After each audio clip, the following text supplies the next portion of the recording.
Talking all morning about new proposals to deal with companies offering high-interest credit. Yes, the financial watchdog considering a cap on rent-to-own costs as well as changes to bank overdraft charges.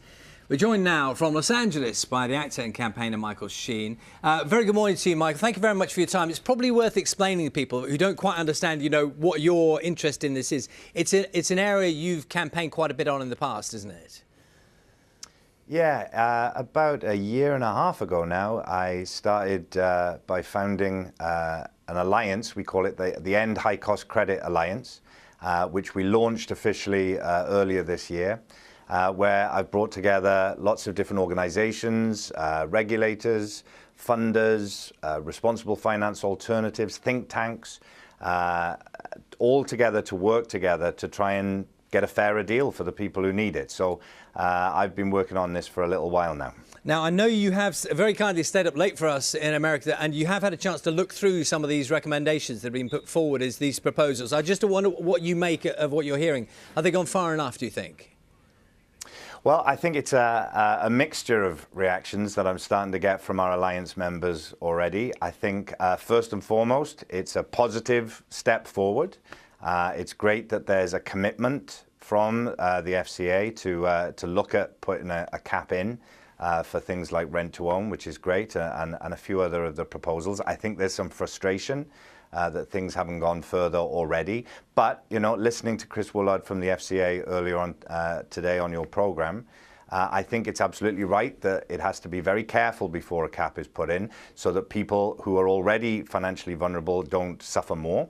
So it does have to be done properly. And I look forward as an alliance to working with the regulators to make sure that that is done in a responsible way. He also talked about the idea of supporting alternatives, more responsible and fairer alternatives for people, because pushing down with regulation on the one hand is great and is necessary, but that alone doesn't solve this problem. We have to make sure that better alternatives for people are supported and brought up as well.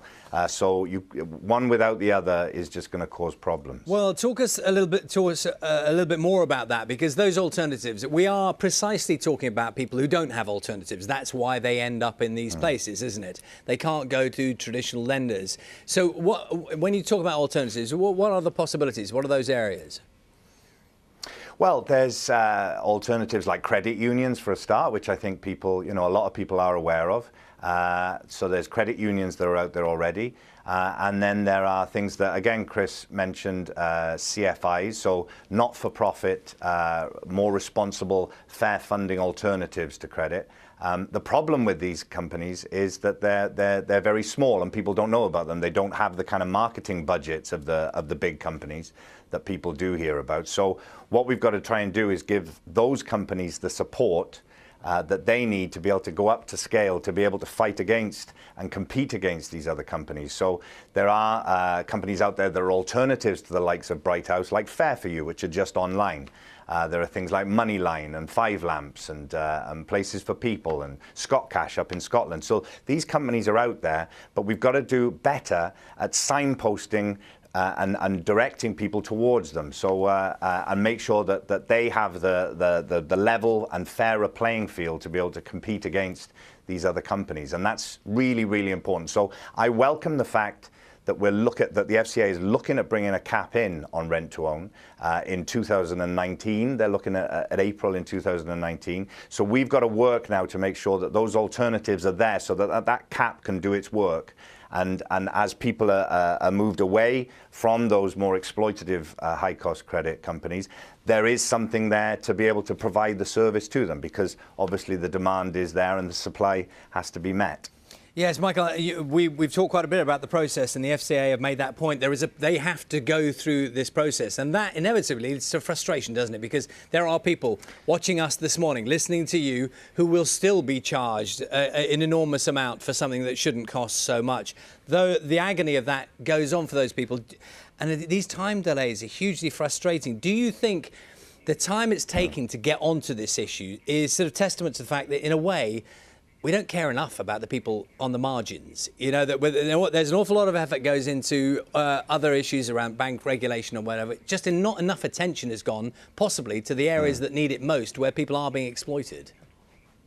Yeah, exactly. And I think, you know, that's a big part of what I was trying to do when we did the launch of the Alliance in trying to get the message out there and try and change the framing of the argument in a way. You know, over the years, I've heard people saying, well, you know, people who can't afford this stuff shouldn't be going out there and spending money on it, as if it's some kind of luxury. But, you know, Step Change, the debt charity, released a report earlier this year that said that, you know, over 1.5 million people last year were using high-cost credit products just to meet basic needs. So I think there has been a kind of an avoidance at really looking at this issue and a way of being able to talk about it that kind of minimizes the effects or marginalizes people even more.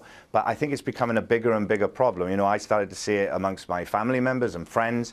I heard about people having to deal with this sort of stuff more and more. And I think everybody out there probably knows someone, if not themselves, who's getting into problems around this. So it's high time that this is done. And I have to say, it is encouraging, you know, the work that we've been doing with the regulators, with government, across the whole political spectrum. The will is there to make a change here, to really push and get a change to get a fairer deal for people. So I have no doubt that we can, if we really coordinate and work together, we can make this happen. And it's great to see this commitment from the FCA. So let's make sure they stick to it, we push, and we get the right changes here. Michael Sheen, thank you very much for staying up late for us in the USA. Thank you very much for your time this morning. Now, it's been 60 years, can you believe?